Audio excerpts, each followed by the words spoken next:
Hi investors, welcome to SOIC. तो आज के इस बिजनेस एनालिसिस में हम लोग टॉप 7 सेक्टर्स की बात करेंगे for the next 3 years.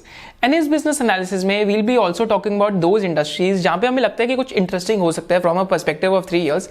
And at the end investing एक प्रोबेबिलिस्टिक स्पोर्ट है। Even if you get 60 to 70% of your bets right, even then you end up creating a lot of wealth अगर आप mid या small cap investing करते हैं।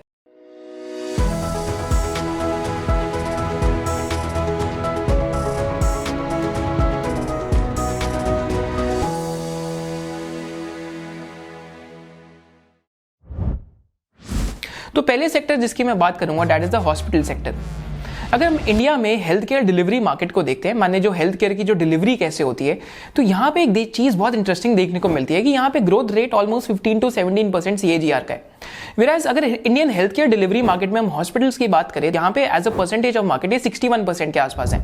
Whereas अगर हम domestic pharma companies की बात करें, माने जितनी भी मेडिसिन हम कंज्यूम करते हैं दैट इज 20%, जो मेडिकल डिवाइसेज है that is 9%, and diagnostic centre is close to 10% of the Indian health care delivery market. साथ साथ अगर हम साइज देखते हैं प्राइवेट हॉस्पिटल्स का, तो प्राइवेट हॉस्पिटल्स का size over a period of time बढ़ते जा रहा है, आज क्लोज टू $120 बिलियन के आसपास आ गए।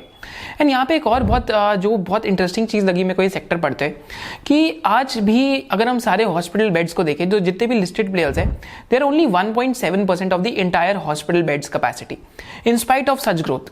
पर हॉस्पिटल सेक्टर में एक प्रॉब्लम क्या है कि ये बहुत केपेक्स हैवी और एक एसेट इंटेंसिव सेक्टर है। तो यहाँ पे जैसे हम लॉन्ग रन में अगर हम अपोलो का स्टॉक चार्ट देखते हैं एंड अपोलो का केपेक्स स्पेंड देखते हैं, तो आपको सिंपली ये देखने को मिलेगा कि जितना अपोलो का केपेक्स था उसी हिसाब से stock chart was flat between 2013 to 2018, क्योंकि अपोलो ने बहुत सारे ग्रीन फील्ड केपेक्स करे थे। ग्रीन फील्ड का क्या मतलब, जब आप किसी शहर में जाके स्क्रैच से एक हॉस्पिटल लगाते हैं, ग्रीन फील्ड केपेक्स का मतलब यही होता है। फिर एक होता है ब्राउन फील्ड केपेक्स कि आपने एक बार फैक्ट्री लगा दी, फिर फैक्ट्री के साथ ही आप उसी लैंड के अंदर केपेक्स कर रहे हैं, तो इस वाले केपेक्स का हमेशा कॉस्ट कम होता है। तो हॉस्पिटल बिजनेस में हमें यही देखना है कि कौन से हॉस्पिटल्स ग्रीन फील्ड केपेक्स करने वाले हैं, ब्राउन फील्ड कर रहे हैं, एंड और कौन से हॉस्पिटल्स किसी और हॉस्पिटल को अक्वायर करके बहुत एक चीप वैल्यूएशन पे एंटर कर रहे हैं। तो यहाँ पे एक और बहुत इंटरेस्टिंग ट्रेंड क्या है सेक्टर के अंदर, अगर if you look at the trend of medical tourism, तो मेडिकल टूरिज्म भी इंडिया के अंदर एक बहुत फास्ट पेस पे ग्रो कर रही है। ऐसा क्यों है? क्योंकि इंडिया में 18% CAGR के आसपास ग्रोथ है। So from 1.56 lakh medical tourist, तो 2019 में almost 7 lakh medical tourist India के अंदर कर रहे थे visit. And majority of these medical tourist are from Bangladesh, Afghanistan, Iraq, West Asia, Africa. तो हॉस्पिटल सेक्टर में हमारी प्रेफरेंस क्या रहती है जनरली? Preference wise we prefer hospitals जहां पे ग्रीन फील्ड केपेक्स खत्म हो गया हो, अब सिर्फ ब्राउन फील्ड केपेक्स होने वाले, मतलब आपको जो न्यू सिटीज है उनके अंदर एंटर नहीं करना। सेकेंडली, एक हॉस्पिटल सेक्टर में जस्ट एज एन आइडिया की सेक्टर के अंदर क्या चलता है कि यहाँ तो अगर कोई कंपनी ग्रीन फील्ड केपेक्स भी कर रही है, माने एक ब्रांड न्यू हॉस्पिटल लगा रही है, तो यहाँ तो सेम सिटी के अंदर ही लगाए। सपोज करते हैं अगर हम किसी हॉस्पिटल की बात करें जिसका हॉस्पिटल बैंगलोर में, तो अगर वो बैंगलोर के अंदर ही एक और हॉस्पिटल लगाए तो दैट इज बेटर, क्योंकि हॉस्पिटल में ब्रांड बनाना, एक ब्रांड रिकॉल बनाना काफी मुश्किल रहता है। जैसे अगर आप दिल्ली से, तो आप जानते होंगे कि दिल्ली के अंदर अगर हम गंगा नाम की बात करें तो ब्रांड रिकॉल काफी स्ट्रांग है कि आप जानते हैं उस नाम से। तो यहाँ पे there are hospitals like Max hospital, Narayana विद्यालय एंड हेल्थ केयर ग्लोबल, जहां पे इस टाइम पे ग्रीन फील्ड केपेक्सेस न्यू सिटीज के अंदर बंद हो रखे हैं। जैसे नारायणा में जो ग्रीन फील्ड केपेक्स है केमन आइलैंड्स में, तो ऑलमोस्ट वहां पे 45% का EBITDA मार्जिन है, तो that is also with in the same city. तो केपेक्स की अट्रैक्टिवनेस से भी यहाँ पे इंटरेस्टिंग लग रहा है। एंड फर्स्ट टाइम मैं एनालिस्ट के अंदर भी देख पा रहा हूँ और इन्वेस्टिंग कम्युनिटी में भी देख रहा हूँ कि ऑलवेज प्रेफरेंस क्या आती है, diagnostics, domestic pharma and hospitals. But अब धीरे धीरे diagnostic companies will start getting replaced in this preference. Reason being क्योंकि डायग्नोस्टिक्स में कॉम्पिटिशन बहुत बढ़ रहा है एंड हॉस्पिटल्स अपनी खुद की डायग्नोस्टिक चेन्स लगा रहे हैं। मैक्स हॉस्पिटल की भी बात करेंगे तो वहां पे 40-50% CAGR पे डायग्नोस्टिक चेन ग्रो कर रही है। सो all these diagnostic companies do not deserve those kind of valuations in my opinion. तो धीरे धीरे करके आई थिंक इन्वेस्टर कम्युनिटी में भी जैसी हॉस्पिटल में रिटर्न ऑन कैपिटल दिखेगा तो ये चीज होती जाएगी। Second such sector is the building material sector. तो बिल्डिंग मटेरियल सेक्टर में अगर आज हम इंडिया की स्टॉक मार्केट्स में देखें तो इतने सारे मल्टी बैगर्स बने हैं। अगर आप कजारिया की बात कर लो, एशियन पेंट्स की बात कर लो, बर्जर पेंट्स की बात कर लो, देन APL अपोलो की बात कर लो, एस्ट्रल पॉलीटेक्निक की बात कर लो, सेरा सैनिटरी वेयर की बात कर लो। तो part of the reason is क्योंकि सेक्टर की इकोनॉमिक्स एक तो अट्रैक्टिव है, एंड सेकेंडली एक बार आपका डिस्ट्रीब्यूशन बिल्ड हो जाए तो आप बार बार एडजेसेंसीज के अंदर जा सकते हो। तो बिल्डिंग मटेरियल सेक्टर में आपको कैसे कंपनी स्पॉट करनी है, फंडामेंटल रीजन क्या है? तो पहला फंडामेंटल रीजन क्या है, कोई कोई भी fundamentally strong building material company में वॉल्यूम ग्रोथ बहुत स्ट्रॉन्ग होगी। जैसे Asian Paints in spite of sales of 21 to 22,000 crore आज भी 10-12% की वॉल्यूम ग्रोथ आती है, तो छोटे प्लेयर्स में तो और भी फास्ट वॉल्यूम ग्रोथ रहेगी। सेकंड चीज क्या है कि ये जो प्लेयर्स हैं ब्रांडिंग पे बहुत स्पेंड कर रहे हैं, क्योंकि आपकी वॉल्यूम ग्रोथ फास्टेस्ट है तो आप जो ब्रांडिंग है उस पर भी स्पेंड कर सकते हैं। फिर थर्ड चीज क्या होती है कि इन कंपनीज के अंदर इकोनॉमीज ऑफ स्केल आ जाती है, एंड साथ साथ यहाँ पे क्योंकि this is a B2B product, तो यहाँ पे आपको जो कस्टमर होता है शायद से उतना लॉयल नहीं होता, तो सप्लाई साइड पे आपको मोट बनाना पड़ता है। कैसे मोट बन सकते हैं सप्लाई साइड पे कि यहाँ तो आपके पास डिस्ट्रीब्यूशन का मोट हो, या तो सेकेंडली आपके जो डिस्ट्रीब्यूटर्स है वो आपका ही जो प्रोडक्ट है वो प्रेफर करें, क्योंकि आप कुछ ऐसा प्रोडक्ट दे रहे हैं जो और कंपनीज नहीं दे पा रही। तो यहाँ पे मैं आपको APL Apollo and astral polytechnic का जो प्रोडक्शन कैपेसिटी स्केल अप है, दोनों का आप जैसे देख सकते हैं कि दोनों की प्रोडक्शन कैपेसिटी कैसे ब्लिट्ज स्केल पे स्केल करिए। Part of the reason is कि अगर मार्केट उस टाइम पे अनटैप्ड है एंड अगर कोई और कंपेटिटर आने से पहले आप ही वहां पे अपनी प्रोडक्शन कैपेसिटी लगा दें। इससे होता क्या है, क्योंकि ये फ्रेट हैवी इंडस्ट्री है, तो सपोज करते हैं आज हम स्टील ट्यूब सेक्टर की बात करते हैं, तो स्टील ट्यूब सेक्टर में सिर्फ 5-6-7% EBITDA मार्जिन है। अब यहाँ पे क्या प्रॉब्लम है कि अगर मैं भी स्टील ट्यूब की फैक्ट्री लगाता हूँ दिल्ली में, वेराज आई गेट अगर मेरे को ऑर्डर गुजरात से आते हैं, तो वहां पे फ्रेट कॉस्ट बहुत हो जाएगा, क्योंकि फ्रेट हैवी इंडस्ट्री है, राइट। यहाँ पे जो वैल्यू टू वेट रेशियो है, माने वैल्यू कम है और वेट ज्यादा है, तो फ्रेट हैवीनेस बहुत ज्यादा हो जाती है। तो फर्स्ट चीज मैं वहां पे एक डिसएडवांटेज पे हूं, तो मेरा मार्जिन पहले वहीं से कम हो गया। फिर सेकंड की डिफरेंस क्या रहता है, क्योंकि अब APL अपोलो एस्ट्रल पॉलीटेक्निक इन्होंने ब्रांडिंग पे भी बहुत स्पेंड करा है, तो धीरे धीरे करके बेसिकली क्वासी ब्रांडेड कंपनीज बनते जा रही हैं ये। तो बिल्डिंग मटेरियल में ये माइंडसेट है, एंड बिल्डिंग मटेरियल में आज भी स्टील ट्यूब्स के अंदर काफी ज्यादा ग्रोथ है। तो स्टील ट्यूब्स में अगर हम यहाँ पे ये पिक्चर देखते हैं तो शालीमार बाग में हॉस्पिटल बन रहा है, तो this is entirely based on structural steel tubes. तो माने प्री इंजीनियर्ड बिल्डिंग्स का भी ट्रेंड आ रहा है, even though structural steel tube use करने से बिल्डिंग की कॉस्ट बढ़ जाएगी, बट जो नंबर ऑफ डेज स्पेंट है लेबर के वो काफी ज्यादा घट जाएंगे। तो building material is one of those sectors which is also very very interesting. यहाँ पे अभी भी कंपनीज के बाद काफी रनवे फॉर ग्रोथ है। एंड अगर हम APL अपोलो की बात करें तो नेक्स्ट जो लेग ऑफ केपेक्स आ रहा है ऑलमोस्ट, जो इनकी कैपेसिटी बढ़ रही है इस टाइम पे, तो they are setting up the steel city of India in Raipur. वहां पे जो हैवी कॉलम वाले पाइप्स हैं उनको लेके आ रहे हैं, थिकनेस ज्यादा उनकी, एंड उसमें EBITDA पर टन भी 20,000 रुपीज के आसपास का है। इवन दो अभी थोड़ी स्टॉक की वैल्यूएशन एक्सपेंसिव है, but if the valuation is correct, so this is also one of those companies which has a lot of runway for growth. And building material में सिर्फ APL अपोलो ही नहीं है, और भी काफी सारी कंपनीज है, जैसा कि हम यहाँ देख सकते हैं डिफरेंट कंपनीज में। तो इन सारी कंपनीज के अंदर there is a lot of opportunity for growth, क्योंकि इंडस्ट्री की ही volume growth is very very positive. And यहाँ बिल्डिंग मटेरियल में link to this is also the cables and wire sector. तो केबल एंड वायर सेक्टर में in spite of a downturn in last 5 years 22% की volume growth थी, वेराज मतलब जो उनका सबसे बड़े सेक्टर्स थे इंफ्रास्ट्रक्चर एंड रियल एस्टेट, वहां पे तो ग्रोथ आई नहीं रही थी, उसके बावजूद भी केबल एंड वायर सेक्टर के अंदर ग्रोथ आई। तो companies like KEI industries, Polycab, और अगर हम हैवेल्स की भी बात कर लें, but I think KEI industries, Polycab type companies next 5-6 years के पॉइंट ऑफ व्यू से these companies fundamentally can do very very well. Third industry that we have with us, ये इन्वेस्टिंग को बताती है कि ये डिफिकल्ट क्यों है, इन्वेस्टिंग एक्साइटिंग क्यों है। So name of the industry is the music licensing industry, and इस इंडस्ट्री से हमें ये सीखने को मिली, आपके सामने लाइव एग्जाम्पल है कि चेंज एक इंडस्ट्री के प्रोस्पेक्ट्स को कैसे चेंज कर सकती है। तो पहले जैसे हम कंज्यूम करते थे म्यूजिक को, so all of us use to use cassettes. तो जो भी अगर हम 90s के किड्स हैं तो आपको पता है कैसेट्स यूज करते थे। कैसेट से पहले जो पहले के लोग हैं दे यूज टू यूज विनाइल, जो बड़ी बड़ी ब्लैक कलर की डिस्क आती थी, उसके थ्रू जो गाने कंज्यूम होते थे। फिर CDs यूज करने लगे, तो CD यूज करते थे, फिलिप्स की CDs आती थी, मोजेबेयर की CD आती थी, एंड उसमें हम बार बार बोलते थे कि ये जो CDs बेसिकली जो ये CDs को बर्न कर दो, राइट। तो बार बार जो CD है एंड में हम उसको बर्न करते थे ताकि सारा डेटा उसके अंदर आ जाए। फिर उसके बाद एक website I by the name of Napster, and Napster के साथ साथ जो हम songs.pk यूज करते थे, बेसिकली जो भी इलीगल म्यूजिक है उसको कंज्यूम करने के लिए, क्योंकि म्यूजिक के लिए पे नहीं कर रहे थे। फिर हम धीरे धीरे करके पेन ड्राइव में गाने सुनने लग गए, कि पेन ड्राइव के अंदर जो गाने हैं वो आ जाते थे, देन हम वहां से उसको सुनने लग गए। And finally it's the day and age of streaming apps.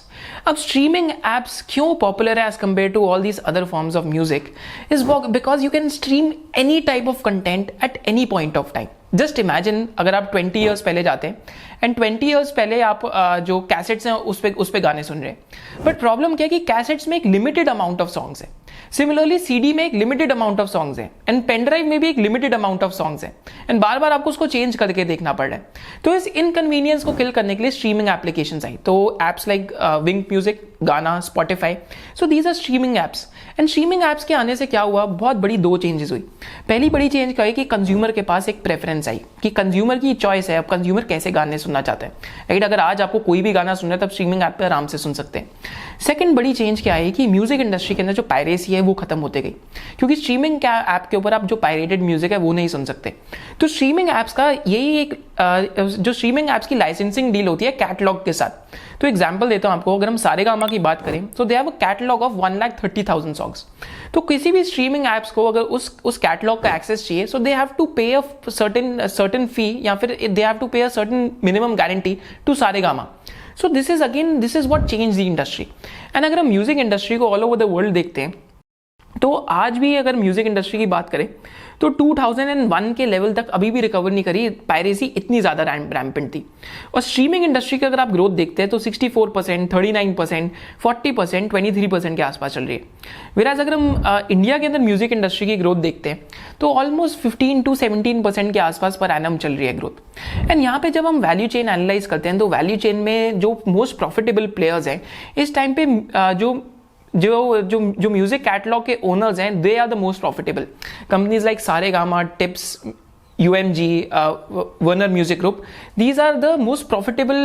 This is the most profitable part of the value chain. क्योंकि सारी लाइसेंसिंग फीस के साथ साथ जो इनको MGs मिलती है, तो एज कम्पेयर टू पूरी इंडस्ट्री का 60-70% प्रॉफिट पूल इनके पास ही है। आप हमारी वीडियो भी देख सकते हैं सारेगामा की जानने के लिए। एंड धीरे धीरे मल्टीपल ट्रेंड्स क्या चल रहे हैं कि इंस्टाग्राम रील्स में यूसेज हो रहे हैं। कोई सहरे बाबू दिल लहरे बाबू हाय रे भगवान दे आँखों। If she smells like cigarettes मैं किस नहीं करता, वो देती मुझे हेडशॉट मिस नहीं करता। YouTube की कंजम्पशन हम देख सकते हैं कैसे बढ़ रही है।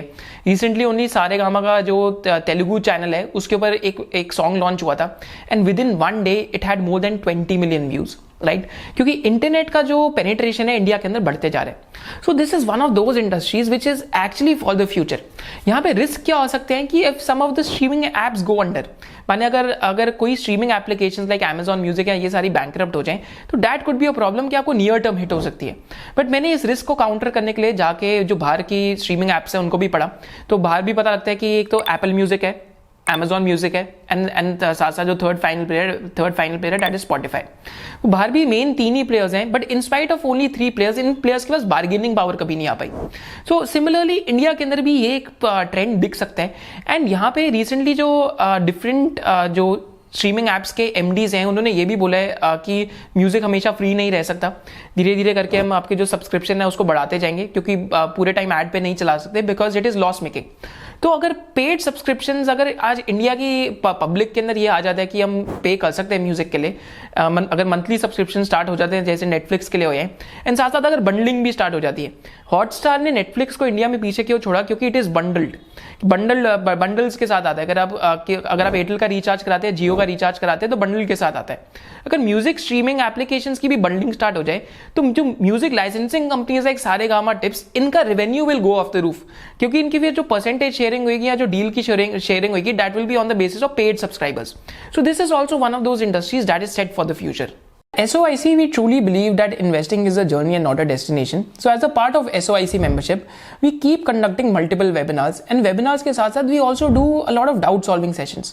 डाउट सॉल्विंग में हम क्या करते हैं कि जो SOIC का अगर आप जो डैशबोर्ड भी देख सकते हैं तो हमने यहाँ पे almost more than 1 lakh question solve करे। माने SOIC में हम लोगों की पॉलिसी यही है कि कोई भी स्टूडेंट ज्वाइन करते हैं SOIC membership, so no question should be unsolved for more than 48 hours. So most of the doubts we have solved. And साथ साथ जो डिफरेंट मेंटर्स है, साथ साथ जो डिफरेंट इन्वेस्टर्स हैं, हम उनके साथ भी बार बार वेबिनार्स करते रहते हैं। एंड इन वेबिनार्स के अंदर we also give all the SOIC members an opportunity to ask questions directly to the investor. चाहे वो जो भी इन्वेस्टर हो, उनसे डायरेक्टली जो SOIC मेंबर्स है they can ask a question. वो Telegram we also have a SOIC learning community, and इस लर्निंग कम्युनिटी में हम बार बार वॉइस नोट्स भेजते हैं एंड डिफरेंट इंटरेस्टिंग आर्टिकल्स भेजते हैं कि किस सेक्टर में क्या चल रहा है, यहाँ पे क्या हो रहा है, एंड बार बार जो हमारी इन्वेस्टिंग की भी लर्निंग है साथ साथ वो भी शेयर करते रहते हैं। फिर हम जो Q2 और Q4 के रिजल्ट्स है, जो भी बिजनेसेस हम लोग भी ट्रैक कर रहे हैं क्या क्या चल रहा है बिजनेसेस में, तो हम Q2 और Q4 के जो रिजल्ट्स हैं उनको भी कवर करते हैं just from an educational point of view कि आपको रिजल्ट्स देखने कैसे चाहिए, किस कंपनी में आपको क्या मेट्रिक देखना चाहिए, किस सेक्टर में आपको क्या मेट्रिक देखना चाहिए। And finally we also cover a lot of different concepts like low float stocks. तो लो फ्लोट स्टॉक्स पे हमने एक 4 आवर वेबिनार करा था कि शेयर होल्डिंग पैटर्न एक स्टॉक की वैल्यूएशन को कैसे इफेक्ट करती है एंड शेयर होल्डिंग पैटर्न आपको कैसे हेल्प कर सकती है आपकी इन्वेस्टिंग जर्नी में। So link to join the SOIC membership is in the description below. So coming back to the presentation, अब हम एक ऐसे सेक्टर की बात करते हैं which is also growing at a very fast pace. Sector is linked to capex and manufacturing boom in India. तो हमेशा जब हम कैपेसिटी एक्सपेंशन की बात करते हैं तो लास्ट ऐसी जो साइकिल आई थी इंडिया में प्राइवेट केपेक्स की 2003 से लेकर 8 के बीच में आई थी। सिमिलरली आज भी ऐसा हो सकता है कि इंडिया में एक ऐसी और साइकिल है जिसमें बहुत ज्यादा केपेक्स हो और मैन्युफैक्चरिंग का बूम काफी हो। तो यहाँ पे इंडिया के अंदर अगर हम बिग कॉर्पोरेट्स में देखते हैं, अगर हम रिलायंस की बात करें, आरती इंडस्ट्रीज की बात करें, SRF की बात करें, सो all these big corporates have very large capex plans. जैसे अगर आरती की बात करें तो ऑलमोस्ट 5000 केपेक्स करोड़ का केपेक्स प्लान है। SRF की बात करें तो उनका रिसेंटली गुजरात में एक समिट हुआ था तो वहाँ पे ऑलमोस्ट 7500 करोड़ की कमिटमेंट है केपेक्स की। If you talk about Reliance तो रिलायंस की भी काफी बड़ी कमिटमेंट है केपेक्स की। इन साथ साथ अगर हम यहाँ पे जो निपॉन स्टील है उसकी बात करें तो इनका भी बहुत बड़ा केपेक्स का प्लान है। साथ साथ महिंद्रा एंड महिंद्रा का भी केपेक्स प्लान है, टाटा स्टील का भी है, मारुति सुजुकी का भी है, टाटा मोटर्स का भी है। So again this just tells us that capex intensity actually country में पिकअप करी है। अगर हम ग्रासिम इंडस्ट्रीज का बात करें तो they also have plans of more than 2 to 3,000 crore just for setting up their paints business. तो जिस भी आप मैन्युफैक्चरिंग सेक्टर को इस टाइम पे पकड़ लेंगे तो आपको उस मैन्युफैक्चरिंग सेक्टर में केपेक्स दिखेगा कि यहाँ पे केपेक्स अनाउंसमेंट है। चाहे आप केमिकल देख लो, चाहे आप फार्मा देख लो, चाहे आप कैपिटल गुड्स देख लो, चाहे आप जो बेरिंग सेक्टर है बेरिंग को देख लो, क्योंकि बेरिंग्स तो हर चीज में यूज होते हैं। अगर बेरिंग कंपनीज केपेक्स कर रही है तो माने एक्चुअली में डिमांड का रिवाइवल हो रहा है। तो यहाँ पे हम लोग क्या देखते हैं कि क्योंकि ये सिक्लिकल सेक्टर है तो यहाँ पे आप ऐसी कंपनीज लीजिए जहाँ पे शैलो सिक्लिकलिटी हो। शैलो सिक्लिकलिटी का क्या मतलब, look for fast moving industrial goods. तो ये बहुत इंपॉर्टेंट टर्म है, FMIG, fast moving industrial goods. जैसे फास्ट मूविंग कंज्यूमर गुड्स होती हैं, तो जैसे अगर आपने चिप्स का पैकेट लिया, आपने अगले दिन जाके फिर चिप्स का पैकेट लिया, that is FMCG example. FMIG का क्या एग्जाम्पल है, वो इंडस्ट्रियल कंज्यूमेबल्स जो on a day to day basis पे यूज हो या फिर on a month to month basis पे यूज हो और इनकी एक रिप्लेसमेंट डिमांड हो। तो over here we have companies like Pix and over here we have companies like RHI Magnesita. तो पिक्स की अगर हम आपसे बात करें तो again pics is a V belt manufacturer and V belt का जो रिप्लेसमेंट साइकिल है ऑलमोस्ट 6 to 12 मंथ्स के आसपास होता है। तो इसका एग्रीकल्चर में भी बहुत यूज रहता है वी बेल्ट का। एंड साथ साथ एग्रीकल्चर के अलावा अगर हम मैन्युफैक्चरिंग में बात करें तो मैन्युफैक्चरिंग में भी वी बेल्ट का काफी ज्यादा यूसेज है because it's an industrial consumable. So this seems to be very very interesting. साथ अगर हम अगर RHI मैग्नेसिटा की बात करें तो रिफ्रैक्टरीज का जो यूसेज है स्टील इंडस्ट्री के अंदर, तो स्टील प्रोडक्शन कॉस्ट में रिफ्रैक्टरी सिर्फ 1 या 2% है कॉस्ट का, पर रिफ्रैक्टरीज का जो रिप्लेसमेंट साइकिल है that is from days to barely few months.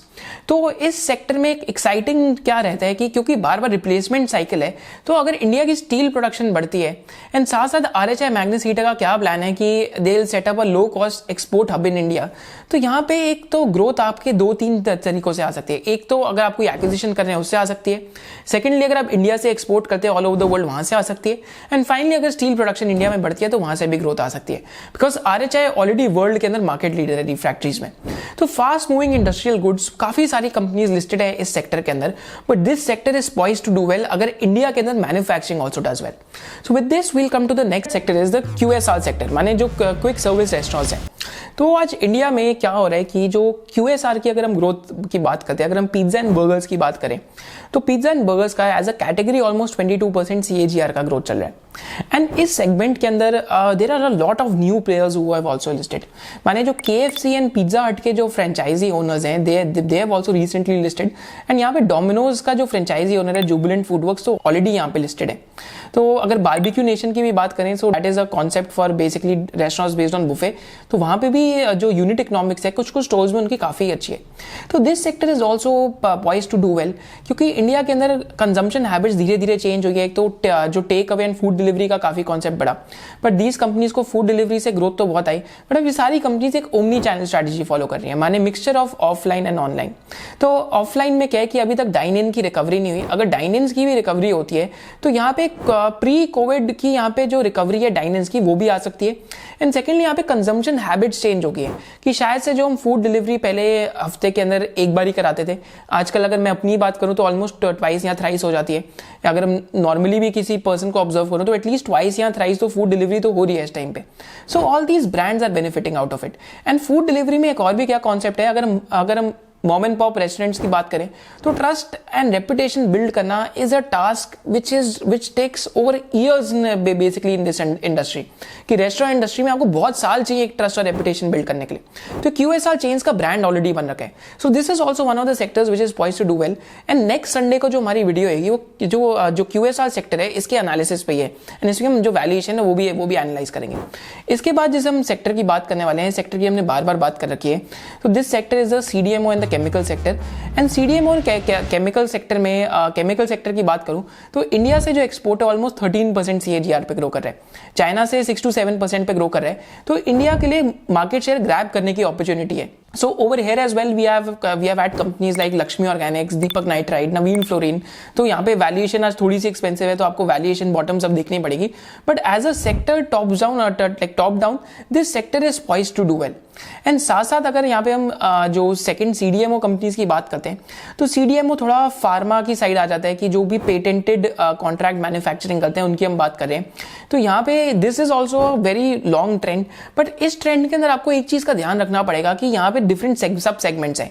एक तो ऐसे CDMOs हैं या फिर ऐसी API कंपनीज हैं जो बिल्कुल ही वो बना रही जेनेरिक फार्मा कंपनीज, फिर जो एक ऐसी CDMO या API कंपनीज है which is doing a mixture of both, then एक ऐसी API या CDMO कंपनीज हैं जो सिर्फ पेटेंटेड कर रही हैं। तो हमें जो ये दो वाली कैटेगरीज है इनके अंदर ही रहना है, जहां पे मिक्सचर ऑफ जेनेरिक APIs हैं एंड पेटेंटेड APIs है, एंड साथ साथ जहां पे सिर्फ पेटेंटेड APIs है।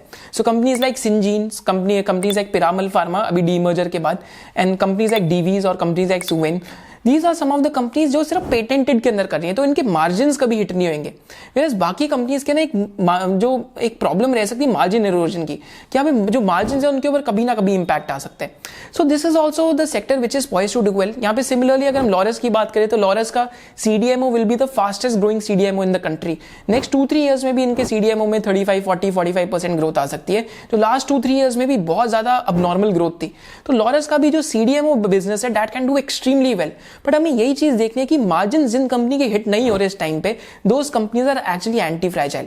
क्योंकि इतना ज्यादा अगर आपका रॉ मटेरियल कॉस्ट 90% से 100% बढ़ गया बट आपका मार्जिन इंपैक्ट नहीं हो रहा, this shows that you have some type of competitive advantage. So this is why this shock test is very interesting for the sector, कि आपका सर्कल ऑफ कॉम्पिटेंस भी इंप्रूव हो जाएगा। Finally we have the financials, and financials में क्या हुआ है कि लास्ट डेकेड के अंदर जो भी NPAs हुए, जो 2003-8 साइकिल का रिजल्ट था, कि 2008 के बाद अगर आप ये बुक पढ़ते हैं bad banking, and bad banking में भी ये बताया कि 2008 से 13 के बीच में जो लेंडिंग हुई इंफ्रास्ट्रक्चर कंपनीज को, जो रिलेंटलेस लेंडिंग हुई, that led to a lot of evergreening, माने एक्सटेंड एंड प्रिटेंड, कि लोन खराब नहीं हुआ, आप उनको बार बार और लोन, आप उनको सेम कॉर्पोरेट को और लोन दे रहे हैं ताकि वो पुरानी इंटरेस्ट पेमेंट्स दे दे। तो यहाँ पे प्रॉब्लम क्या हो गई थी, एवरग्रीनिंग की। सो this is a game which is not good for the country, क्योंकि आप आर्टिफिशियली 1-2 साल में तो ग्रोथ दिखा देंगे स्टेरॉइड्स पे, बट होता क्या है कि जैसे ह्यूमन बॉडी साथ होता है कि अगर आप स्टेरॉइड्स लें तो लॉन्ग रन में ह्यूमन बॉडी पे इंपैक्ट होता है। सिमिलरली इकोनॉमी पे इसका काफी लंबे समय के लिए इंपैक्ट था, एंड निफ्टी की जो EPS ग्रोथ है वो भी went through a down turn. माने निफ्टी की अगर EPS ग्रोथ देखेंगे तो 4-5% ही EPS ग्रोथ थी लास्ट डेकेड में, because of these problems. But अब फर्स्ट टाइम क्या हो रहा है आफ्टर अ डेकेड, कि हम 2001 एंड 2002 वाले स्टेज के ऊपर वापस आके खड़े हो गए, कि यहाँ पे अब NPAs की प्रॉब्लम सॉल्व हो गई है।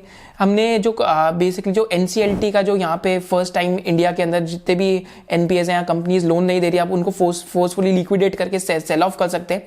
तो फर्स्ट टाइम इंडिया के अंदर ये चीजें अच्छी हुई हैं। एंड थर्डली क्या है, this is an ignored sector.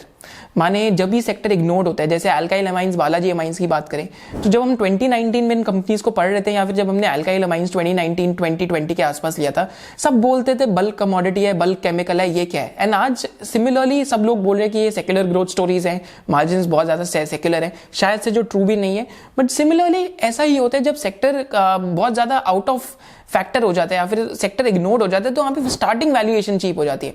ऐसा 2017 में IT में भी हुआ था, ऐसा 2019 में केमिकल्स में भी हुआ था, एंड सिमिलरली अभी लगता है हमें फाइनेंशियल्स के अंदर ऐसा हो रहा है। So financials as a sector is poised to do well. So these are the 7 sectors which can do very well in the next 2 to 3 years। Valuation analysis आपको करना पड़ेगा, but top down wise these are some of the sectors which can do very well. Let us know कि आपको next video किस पे देखनी है, कि how to find undervalued stocks, कि आप स्क्रीनर को कैसे यूज कर सकते हैं, कि डिफरेंट टूल्स क्या यूज कर सकते हैं, या फिर आपको वीडियो देखनी है कि टॉप 10 फाइनेंशियल पैरामीटर्स पे व्हाट नॉट टू डू, कि इन फाइनेंशियल पैरामीटर्स के अकॉर्डिंग आपको कौन सी कंपनी स्ट्रेटली अवॉइड कर देनी चाहिए। Thank you so much for joining us, hope to see in the next video of SOIC। जय हिंद।